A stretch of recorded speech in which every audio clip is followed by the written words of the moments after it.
ಗಿಲ್ಲಿ ಮತ್ತು ಕಾವ್ಯ ಜೋಡಿಯನ್ನ ಜನರು ನೋಡಿ ತುಂಬಾನೇ ಖುಷಿ ಪಟ್ಟಿದ್ದಾರೆ. ಯಾಕೆಂದ್ರೆ ಈ ಒಂದು ಜೋಡಿ ಅಪರೂಪವಾಗಿ ತುಂಬಾನೇ ರೇರ್ ಆಗಿಯೇ ಕಾಣಿಸ್ಕೊಳ್ಳೋದು. ಅದು ವೇದಿಕೆ ಮೇಲೆ ಈಗ ಮತ್ತೊಮ್ಮೆ ಕಾಣಿಸ್ಕೊಂಡು ಉತ್ತರ ಕರ್ನಾಟಕ ಭಾಗದ ಒಂದು ಫಂಕ್ಷನ್‌ಗೆ ಹೋಗಿರ್ತಾರೆ. ಸೊ ಅಲ್ಲಿ ಗಿಲ್ಲಿ ಮತ್ತೆ ಕಾವ್ಯ ಸ್ಟೇಜ್ ಹತ್ತಿ ಸೂಪರ್ ಆಗಿ ಡ್ಯಾನ್ಸ್ ಮಾಡ್ತಾರೆ. ಪಕ್ಕದಲ್ಲಿ ಕೂತಿರ್ತಾರೆ. ಒಂದು ಜೋಡಿಯನ್ನ ನೋಡಿಂತು ಜನರು ತುಂಬಾನೇ ಖುಷಿ ಪಡ್ತಾರೆ. ಬೆಸ್ಟ್ ವಿಶಸ್ ಅನ್ನ ತಿಳಿಸ್ತಾರೆ.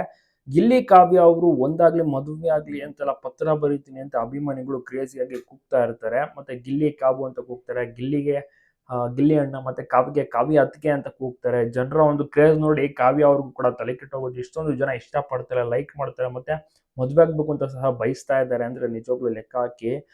ಗಿಲ್ಲಿಗೆ ಒಂದು 2 ತಿಂಗಳಾಯ್ತು ಬಿಗ್ ಬಾಸ್ ಇಂದ ಆಚೆ ಬಂದು, ಇನ್ನ ಕೂಡ ಕ್ರೇಜ್ ಕಡಿಮೆ ಆಗಿಲ್ಲ. ಯಾವುದೇ ಒಂದು ಈವೆಂಟ್ ಫಂಕ್ಷನ್ಗೆ ಹೋದ್ರು ಅಲ್ಲಿ ಜನ ಕೂಡ ತುಂಬಾ ಸೇರ್ತಾರೆ. ಪೊಲೀಸ್ ಪ್ರೊಡಕ್ಷನ್ ಆಗಿರ್ಬೋದು, ಬೌನ್ಸರ್ಸ್ಗಳು ಇರಲೇಬೇಕು. ಸೊ ನಿಮಗೂ ಕೂಡ ಇಷ್ಟನಾ ಗಿಲ್ಲಿ ನಟ? ನಿಮ್ಗೇನ್ ಅನ್ಸುತ್ತೆ? ಗಿಲ್ಲಿ ಮತ್ತೆ ಕಾವ್ಯ ಒಂದಾದ್ರೆ ಚೆನ್ನಾಗಿರುತ್ತಾ?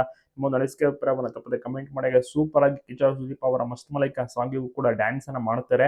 ಹಲವಾರು ಅಭಿಮಾನಿಗಳು ಗಿಲ್ಲಿನ ಮೀಟ್ ಮಾಡಿ ಫೋಟೋವನ್ನು ಕೂಡ ಕ್ಲಿಕ್ಕಿಸ್ಕೊಳ್ತಾರೆ. ಬೆಸ್ಟ್ ವಿಶಸ್ ಅನ್ನ ಕೂಡ ತಿಳಿಸಿದ್ದಾರೆ. ಗಿಲ್ಲಿ ಮತ್ತೆ ಕಾವ್ಯ ಅವರು ಹಲವು ದಿವಸಗಳ ಬಳಿಕ ಮತ್ತೊಮ್ಮೆ ಒಟ್ಟಿಗೆ ಕಾಣಿಸಿಕೊಂಡಿದ್ದು ವಿಶೇಷ ಅನ್ನಬಹುದು.